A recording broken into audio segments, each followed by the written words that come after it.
Hello students, welcome to back इलियम science. आज जो हमारा टॉपिक है वो है डी ब्लॉक में relative stability of oxidation state. एक ही एलिमेंट की एक से ज़्यादा ऑक्सीडेशन स्टेट हुई तो क्या वो इक्वली स्टेबल है या नहीं, उनको कंपेयर करना, उनकी तुलना करनी है। जैसे एग्जांपल दिया था आपको, स्कैंडियम +2 और स्कैंडियम +3, इन दोनों में से ज़्यादा स्टेबल कौन सी है। तो हम रिलेटिव स्टेबिलिटी कैसे देखेंगे एक ही एलिमेंट की जो डिफरेंट ऑक्सीडेशन स्टेट है, तो उसके लिए कुछ क्राइटेरिया डिसाइड करते हैं कि एक तो आपको जो आयन दे रखे हैं उसका इलेक्ट्रॉनिक कॉन्फ़िगरेशन देखना है। अगर वो नोबल गैस का इलेक्ट्रॉनिक कॉन्फ़िगरेशन है किसी आयन का तो वो आयन ज़्यादा स्टेबल रहेगा। और अगर कहीं आपको D0, D5 या D10 भी मिलता है तो भी उस ऑक्सीडेशन स्टेट की स्टेबिलिटी क्या रहेगी, ज़्यादा रहेगी। तो मैं स्टेबिलिटी को देखने के लिए जो पहला फैक्टर यहाँ यूज़ कर रहा हूँ वो कर रहा हूँ यहाँ इलेक्ट्रॉनिक कॉन्फ़िगरेशन। ये जो इलेक्ट्रॉनिक कॉन्फ़िगरेशन है वो हो सकता है कि कौन सा हो, नोबल गैस का हो उस आयन का, और या फिर वो क्या मिले आपको D5 या कैसा रखे वो आयन D10।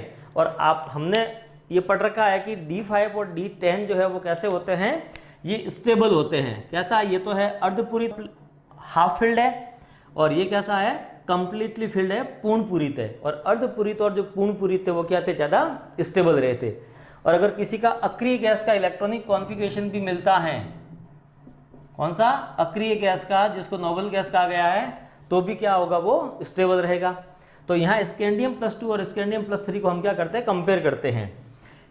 इसके लिए सबसे पहले मैं क्या ले रहा हूँ, स्कैंडियम दे रहा हूँ, एटॉमिक नंबर 21। हमने जब इसका इलेक्ट्रॉनिक कॉन्फ़िगरेशन लिखा था आर्गन, और फिर क्या लिखा था 3D1 4s2 लिखा था।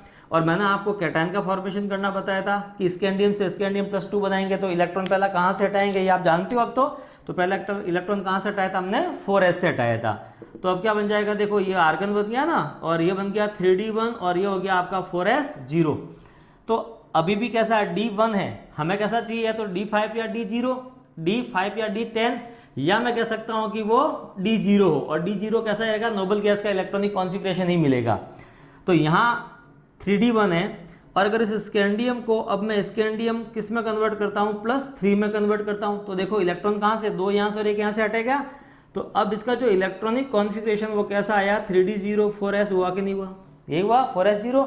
तो 3D0 का मतलब यहाँ काउंट नहीं किया तो कैसा हो गया, ये इस स्कैंडियम +3 का जो इलेक्ट्रॉनिक कॉन्फ़िगरेशन हुआ वो कैसा हो गया, नोबल गैस जैसा।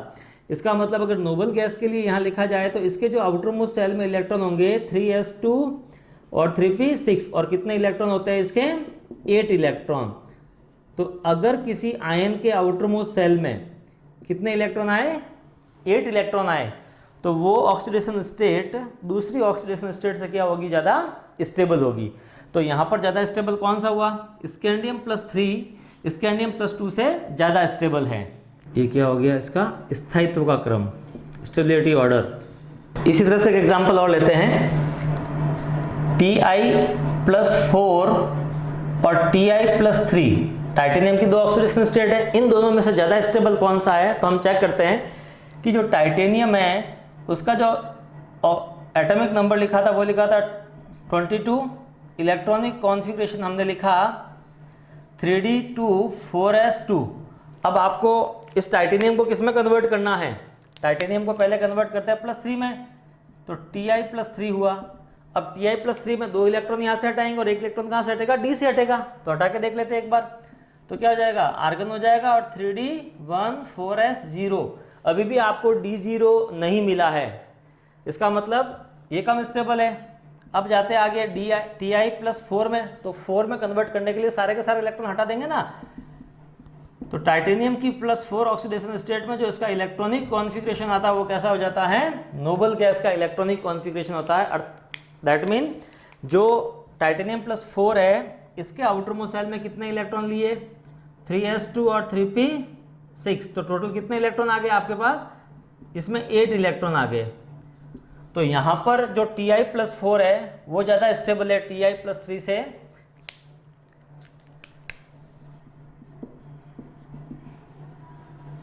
स्टेबिलिटी ऑर्डर Ti+4 ज़्यादा स्टेबल है Ti+3 से। तो क्लियर है ये कि हम जब ऑक्सीडेशन, एक ही एलिमेंट की ऑक्सीडेशन स्टेट को कंपेयर करेंगे तो क्या क्राइटेरिया लेंगे। एक तो इलेक्ट्रॉनिक कॉन्फ़िगरेशन, हम चेक करेंगे कि अगर उसका कहीं नोबल गैस का आ रहा है, मतलब मैंने बोल दिया D0, और अगर कहीं D5 और D10 आ रहा है तो जनरली वो ऑक्सीडेशन स्टेट क्या होगी, उसकी स्टेबल रहेगी। एग्जाम्पल और लेते हैं, Mn+2 और जो Mn+3 है, इन दोनों की स्टेबिलिटी हम देखते हैं कि ज़्यादा स्टेबल कौन सा है, Mn+2 में ज़्यादा स्टेबल या +3 में स्टेबल है।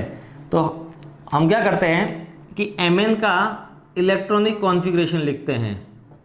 सबसे बढ़िया तरीका यही होता है कि जो भी आपको दिया गया आयन, उसके न्यूट्रल एटम का इलेक्ट्रॉनिक कॉन्फ़िगरेशन लिख दीजिए, अपने ईजी रहेगा। 3d5 4s2 हो जाएगा। अब मुझे Mn को किस में कन्वर्ट करना है, यहाँ Mn+2 में ले जाना है, तो ले जाइए इसको +2 में। क्या करोगे, इलेक्ट्रॉन कहाँ से हटेंगे, इस Mn के 4s से इलेक्ट्रॉन हटेंगे पहले। तो क्या बन जाएगा, ये बन जाएगा आर्गन, और ये क्या बन गया 3d5। अब इस Mn को कहाँ ले जाना था, Mn+3 में कन्वर्ट करना है, ये लीजिए +3 में।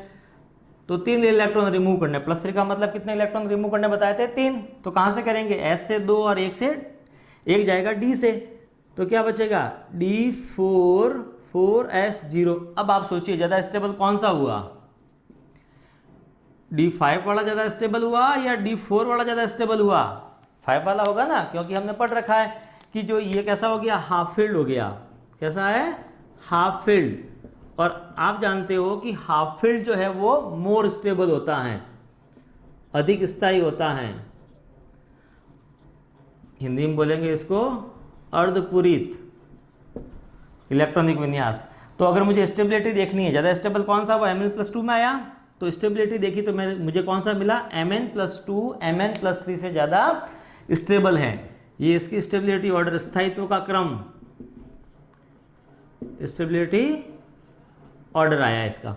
एक एग्जांपल और डिस्कस करता हूं मैं आपके साथ। Fe+2 और Fe+3। अब मुझे होप है कि आप आंसर खुद दे दोगे। तो Fe का एटॉमिक नंबर बताया था कितना है, Fe आ गया आपका 26। इलेक्ट्रॉनिक कॉन्फ़िगरेशन लिखेंगे तो क्या करेंगे हम लोग, आर्गन, फिर लिखेंगे 3d6। एक शॉर्ट ट्रिक बता देता हूं 3d सीरीज के लिए, कि 2 के बाद जो भी नंबर आ रहा है वो सीधा D में भर दीजिए। एटॉमिक नंबर लर्न है तो आपका इलेक्ट्रॉनिक कॉन्फ़िगरेशन इजी लिखा जाएगा। 4s2 हो गया, एक्सेप्ट क्रोमियम और कॉपर के लिए।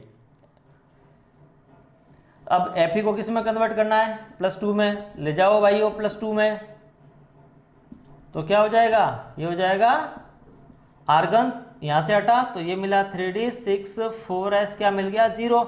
अब इसी Fe को किस में ले जाना है, Fe+3 में ले जाना है। तो क्या करेंगे, 3 इलेक्ट्रॉन रिमूव करने ना, 2 यहाँ से और 1 कहाँ से करोगे आप, D से करोगे। तो क्या बचेगा 3d5 4s, क्या बन गया 0। अब आप सोचिए ना कौन ज़्यादा स्टेबल हुआ, 3d5 जो हुआ वो कैसा है आपका, हाफ फील्ड। ये हाफ फील्ड इलेक्ट्रॉनिक कॉन्फ़िगरेशन है जो कैसा होता है, मोर स्टेबल होता है। और यहाँ ये हाफ फील्ड नहीं हुआ। तो कहा जाता है कि Fe के केस में इसकी +3 ऑक्सीडेशन स्टेट इसकी +2 ऑक्सीडेशन स्टेट से क्या होती है, ज़्यादा स्टेबल होती है। रीजन आपके सामने प्रेजेंट है। तो ये हो गया इसका स्थायित्व का क्रम, स्टेबिलिटी ऑर्डर, स्थायित्व का क्रम। तो ये हमने देखा किसी भी एलिमेंट की अगर आपको 2 ऑक्सीडेशन स्टेट दे और कंपेयर करवाए तो आप कंपेयर कर सकते हो। क्राइटेरिया कौन सा यूज करेंगे, इलेक्ट्रॉनिक कॉन्फ़िगरेशन का। इसके अलावा क्राइटेरिया और है, आप आयनन विभव, आयनाइजेशन पोटेंशियल भी यूज कर सकते हो, और इलेक्ट्रोड पोटेंशियल के बेस पर भी आंसर दिया जा सकता है। जो ट्रांजिशन एलिमेंट होते हैं इनकी जो लोअर ऑक्सीडेशन स्टेट में वो कैसा कंपाउंड बनाते हैं, आयनिक कंपाउंड, आयनिक यौगिक बनाएंगे। और वो तत्व उसकी या एलिमेंट है वो उसकी हायर ऑक्सीडेशन स्टेट में कैसा बनाएगा, सहसंयोजक यौगिक क्या कोवेलेंट कंपाउंड बनाएगा। तो किसी भी यौगिक में जो कोवेलेंट कैरेक्टर का आना वो हम समझते हैं फजान रूल या फायान के नियम से। थोड़ा सा डिस्कस कर लेते हैं नियम क्या है, ये रूल क्या है। देखो इधर फाजान रूल क्या बताता है, किसी भी कंपाउंड में कोवेलेंट कैरेक्टर का आना, जो कैटायन होता है उसकी ध्रुवण क्षमता या पोलराइजिंग पावर होती है। तो पोलराइजिंग पावर क्या है, कैटायन के द्वारा धनायन के द्वारा जो ऋणायन होता है एनायन होता है उसके शेप को डिस्टॉर्ट करना, उसके आकार को विकृत करना, वो क्या कहलाती है, उस कैटायन की ध्रुवण क्षमता या पोलराइजिंग पावर कहलाती है। अब ये जो पोलराइजिंग पावर है वो उस कैटायन की साइज पर डिपेंड करती है। उस कैटायन की साइज जितनी छोटी होगी उतनी ही उस कैटायन की पोलराइजिंग पावर क्या होगी, ज़्यादा होगी। और फजान्स कहते हैं या फायान कहते हैं कि पोलराइजिंग पावर ज़्यादा है तो उसमें कौन सा करैक्टर ज़्यादा आ जाएगा, सहसंयोजक लक्षण या कोवेलेंट करैक्टर ज़्यादा होगा। जो कैटायन की साइज है वो चार्ज या आवेश पर डिपेंड करती है कि आवेश या चार्ज जितना ज़्यादा होगा उस कैटायन की साइज क्या होगी, उतनी ही कम होगी। एग्जाम्पल लेता हूँ मैं Mn का, कि ये जो Mn है वो +2 में प्रेजेंट है, +3 में प्रेजेंट है, +4 में प्रेजेंट है, +6 और मैंने दे दिया आपको यहाँ +7 में। तो आप अभी रूल अप्लाई करिए कि जब आप इस यहाँ से Mn+2 से Mn+7 की तरफ जा रहे हैं तो हमने क्या देखा, चार्ज बढ़ा, क्या बढ़ा, चार्ज बढ़ा, +2 से +7 हो गया, आवेश बढ़ा, जिससे क्या होगा जो साइज है वो साइज क्या होगी, डिक्रीज होगी। तो चार्ज बढ़ने से साइज क्या होगी, डिक्रीज हो गई। और साइज डिक्रीज होने से क्या बढ़ेगा, उसकी कैटायन की जो ध्रुवण क्षमता है या पोलराइजिंग पावर है, ध्रुवण क्षमता किसकी, धनायन की, कैटायन की, ये क्या होगी, बढ़ेगी। और ये बढ़ने से क्या होगा, इसमें कौन सा करैक्टर बन जाएगा, सहसंयोजक लक्षण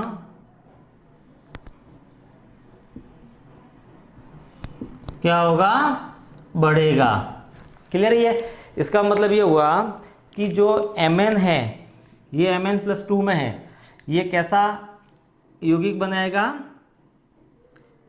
लोअर ऑक्सीडेशन स्टेट है तो ये कौन सा बनाएगा, आयनिक यौगिक बनाएगा। और ये जो +7 है वो हायर हो गई तो इसके द्वारा जो कंपाउंड Mn+7 में जो कंपाउंड बनेगा वो कौन सा होगा, आपका सहसंयोजक यौगिक, या मैं बोलता हूं इसको कोवेलेंट कैरेक्टर। तो ये जनरल रूल है, आप हमेशा ध्यान रखें। देखो अब जो ट्रांजिशन एलिमेंट है वो जनरली जो हायर ऑक्सीडेशन स्टेट होगी उसकी वो हमेशा किसके साथ, ऑक्सीजन और फ्लोरीन के साथ ही प्रदर्शित की जाएगी, शो की जाएगी। जैसे आप लोगों ने देख रखा है कि जो Mn होता है वो +7 में प्रेजेंट है। और वो +7 कौन से कंपाउंड में प्रेजेंट होता है, मैंने ले लिया एक एग्जांपल KMnO4 और इसमें +7 में प्रेजेंट है। तो ये जो +7 है वो किसके साथ पॉसिबल है, ऑक्सीजन के साथ। ऐसा उसका रीजन क्या होता है कि जो ऑक्सीजन और जो फ्लोरीन होते हैं वो क्या होते हैं, बहुत ज़्यादा विद्युत ऋणी, इलेक्ट्रोनेगेटिव, और इनका जो साइज होती है वो क्या होती है, छोटी होती है। इस कारण से जो हायर ऑक्सीडेशन स्टेट है वो ज़्यादा स्टेबल किसके साथ होती है, ऑक्सीजन और फ्लोरीन के साथ। तो कारण क्या दिया गया कि ऑक्सीजन और फ्लोरीन का आकार कैसा, साइज छोटी होगी और इनकी जो विद्युत ऋणता है या इलेक्ट्रोनेगेटिविटी क्या होगी, हाई होगी। इस कारण से जो ट्रांजिशन एलिमेंट की जो हायर ऑक्सीडेशन स्टेट है वो इनके साथ क्या होती है, ज़्यादा स्टेबल होती है। अब इन दोनों में से भी ऑक्सीजन या फ्लोरीन में से जो ऑक्सीजन होता है वो हायर ऑक्सीडेशन स्टेट को ज़्यादा स्थायित्व देता है, स्टेबलाइज करता है फ्लोरीन के कंपेयर में। कारण क्या होता है कि जो ऑक्सीजन है वो मल्टीपल बॉन्ड का फॉर्मेशन कर जाता है, जबकि फ्लोरीन केवल सिंगल बॉन्ड बनाता है। इसी कारण से जो उच्च ऑक्सीकरण अवस्था है, जो हायर ऑक्सीडेशन स्टेट है, वो ऑक्सीजन के साथ फ्लोरीन के कंपेयर में ज़्यादा स्टेबल होती है। अब कारण क्या होता है कि ऑक्सीजन क्या करता है, वो मल्टीपल बॉन्ड का फॉर्मेशन करता है, जबकि फ्लोरीन केवल क्या करेगा, सिंगल बॉन्ड का फॉर्मेशन करता है। इस कारण से जो हायर ऑक्सीडेशन स्टेट है वो ऑक्सीजन के साथ ज़्यादा स्टेबल होगी। जैसे Mn है वो F4 में प्रेजेंट है, तो यहाँ किस में प्रेजेंट है, +4 में, तो फ्लोरीन के साथ +4 तक है। और अगर मैं Mn KMnO4 लेता हूँ तो इसमें Mn किस में प्रेजेंट है, +7 में, तो ये जो +7 है वो ज़्यादा स्टेबल किसके साथ है, ऑक्सीजन के साथ स्टेबल है। तो +7 ऑक्सीजन के साथ ज़्यादा स्टेबल है देन फ्लोरीन के साथ। रीजन क्या है, सीधा सा कि ऑक्सीजन बहुबंध या मल्टीपल बॉन्ड का फॉर्मेशन करता है, जबकि फ्लोरीन नहीं करता है। अब नेक्स्ट है ट्रांजिशन एलिमेंट, या कोई भी एलिमेंट लेते हैं, उसके ऑक्साइड में उस एलिमेंट की अगर ऑक्सीडेशन स्टेट बढ़ती है तो उस ऑक्साइड की जो एसिडिक या अम्लीय प्रकृति, कौन सी, एसिडिक या अम्लीय प्रकृति क्या होगी, बढ़ेगी। Mn+2 स्टेट में प्रेजेंट, यहाँ Mn+3 में प्रेजेंट, यहाँ Mn+6 में, यहाँ Mn प्रेजेंट है 8/3 में, और यहाँ जो Mn है वो +4 में प्रेजेंट है, और यहाँ Mn प्रेजेंट है +7 में। तो देखो अगर या MnO से Mn2 वो 7 की तरफ गए तो यहाँ जाने पर क्या हुआ कि जो Mn का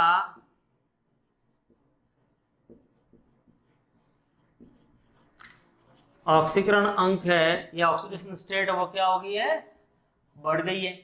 ये बढ़ने से क्या होगा, जो ऑक्साइड्स है, ऑक्साइड की एसिडिक नेचर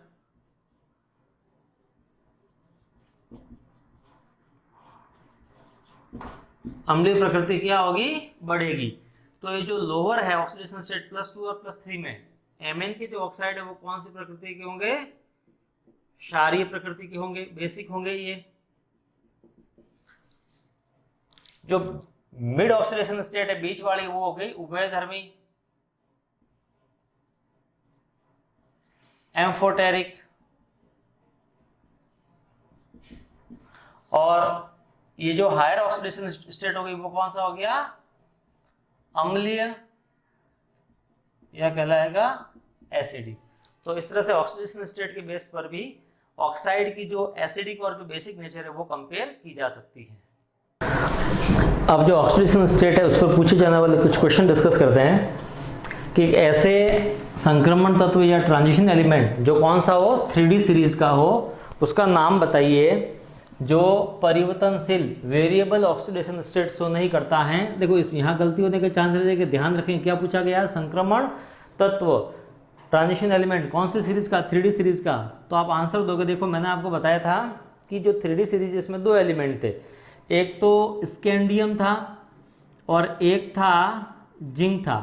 स्कैंडियम ने भी सिंगल ऑक्सीडेशन स्टेट शो की थी, वो कौन सी थी, +3, और जिंक ने भी सिंगल ऑक्सीडेशन स्टेट शो की थी, कौन सी थी, +2।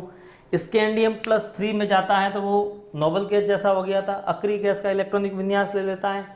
और जिंक +2 में गया तो 2 इलेक्ट्रॉन लूज करने के बाद जिंक कैसा हो गया था, 3D10। तो जिंक 3D10 होता है तो क्या होता है, वो उसका जो है वो इलेक्ट्रॉनिक विन्यास कैसा है, स्थायी है। अब इन दोनों में से कौन सा आंसर है, तो आंसर कौन सा होगा, स्कैंडियम होगा। जिंक यहाँ पर नहीं होगा क्योंकि जिंक कौन सा है, डी ब्लॉक एलिमेंट है, डी ब्लॉक तत्व है।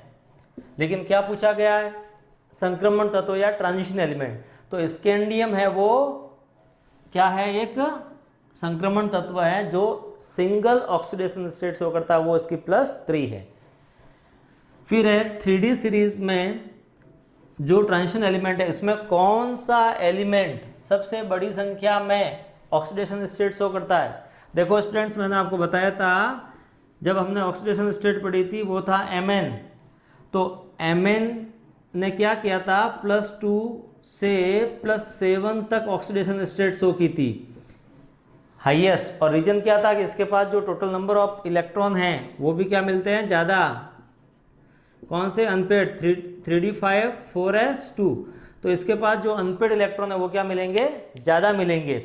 इस कारण से जो Mn है वो सबसे बड़ी संख्या में ऑक्सीडेशन स्टेट शो करता है। और अगर 3D सीरीज में हाईएस्ट भी कहा जाए तो भी मैंने आपको क्या बताया था, Mn ही बताया था, और वो कौन सी थी, +7 थी।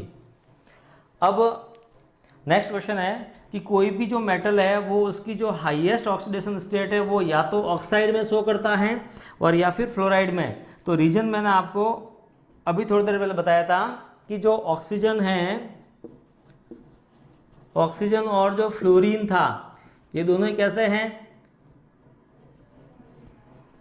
अधिक विद्युत ऋणी, मोर इलेक्ट्रोनेगेटिव तत्व, और इनका जो आकार है, जो साइज कैसी थी, छोटी होती है। इस कारण से क्या होता है, कोई भी मेटल होते हैं वो उसकी जो हायर ऑक्सीडेशन स्टेट है वो ऑक्साइड और फ्लोराइड में प्रदर्शित की जाती है। अब क्वेश्चन दिया गया है कि जो +3 ऑक्सीडेशन स्टेट में अगर देखा जाए तो ऑक्सीकृत होने के संदर्भ में Mn+2 के यौगिक Fe+2 यौगिकों की तुलना में अधिक स्थायी होते हैं। क्यों? कि Mn+2 ज़्यादा स्टेबल है। तो क्या करते हैं कि एक बार Mn का इलेक्ट्रॉनिक कॉन्फ़िगरेशन लिखते हैं। एटॉमिक नंबर क्या था, 25 था ना। तो क्या लिखेंगे, आर्गन 3d5 4s2 हुआ। अब इस Mn को किस में बदलते हैं हम, एक बार पहले Mn+2 में बदलते हैं। Mn+2 में बदला तो जो इस Mn+2 का जो इलेक्ट्रॉनिक कॉन्फ़िगरेशन होगा वो क्या हो जाएगा, 3d5 4s0 हुआ कि नहीं हुआ। अब बात करते हैं Fe की। ये Fe आया, Fe का एटॉमिक नंबर क्या था, 26 था ना। तो क्या लिखेंगे, आर्गन लिखेंगे, फिर हम क्या लिखेंगे, 3d6 4s2 लिखा। अब इस Fe को हम लोग कन्वर्ट करते हैं Fe+2 में। अब ये सारी चीज़ें आपको आ गई है और इलेक्ट्रॉन यहीं से हटेंगे ना, तो इसका जो इलेक्ट्रॉनिक कॉन्फ़िगरेशन होगा वो होगा 3d6 4s0 होगा। यहाँ तक तो क्लियर है। अब क्वेश्चन क्या कह रहा है कि मुझे Mn+2 को Mn+3 में बदलना है। तो बोलो ये ऑक्सीडेशन हुआ कि नहीं हुआ, ऑक्सीडेशन नंबर बढ़ा तो ऑक्सीडेशन हुआ, और क्या किया उसने, एक इलेक्ट्रॉन लूज कर दिया। सेम वो ये बोल रहा है कि अगर Fe+2 में है तो आपको इसको Fe+3 में कन्वर्ट करेंगे तो क्या करेगा, एक इलेक्ट्रॉन लूज करेगा। तो ये जो प्रोसेस हुआ वो प्रोसेस क्या कहलाता है, ऑक्सीकरण, या बोलेंगे इसको ऑक्सीडेशन। और यहां भी ये क्या हुआ है, ऑक्सीडेशन हुआ है। अब Eg ऑक्सीडाइज कौन सा होगा, Mn+2 Mn+3 में Eg जाएगा या Fe+2 Fe+3 में। तो यहां देखते हैं, देखो कि Mn+2 में इलेक्ट्रॉनिक कॉन्फ़िगरेशन देखा तो कौन सा मिला, D5, जो कैसा है, बोलो हाफ फील्ड हुआ कि नहीं हुआ। और हाफ फील्ड कैसा होता है, मोर स्टेबल होता है कि नहीं होता है, अधिक स्थायी होता है। तो क्या ये इलेक्ट्रॉन लूज करना चाहेगा, नहीं चाहेगा, क्योंकि खुद कैसा हो जाएगा, जब इलेक्ट्रॉन लूज करता है तो किस में कन्वर्ट हो जाएगा, 3d4 4s0 में हो जाएगा, जो कि कैसा है, लेस स्टेबल है, अस्थायी है, कम स्थायी है। तो इसलिए Mn+2 Mn+3 में Eg नहीं जाएगा। अब Fe+2 की देखते हैं। तो Fe+2 में D3d6 क्या फील्ड है, नहीं। अगर ये एक इलेक्ट्रॉन लूज करता है तो किस में जाए, Fe+3 में हो कि नहीं हो। तो इसका जो इलेक्ट्रॉनिक कॉन्फ़िगरेशन क्या हो जाएगा, 3d5 हो जाएगा और 4s0। बोलो इसके एक इलेक्ट्रॉन लूज करने से ये किस में कन्वर्ट हो गया, हाफ फील्ड में कन्वर्ट हो गया, हाफ फील्ड में। और हाफ फील्ड कैसा होता है, मोर स्टेबल होता है, मोर स्टेबल होता है। इसका मतलब क्या हो गया कि Fe की +2 ऑक्सीडेशन स्टेट +3 से लेस स्टेबल है, कम स्टेबल है ये। तो इसका मतलब क्या हो गया कि Fe+2 Fe+3 में Eg जाएगा, न कि Mn+2 Mn+3 में।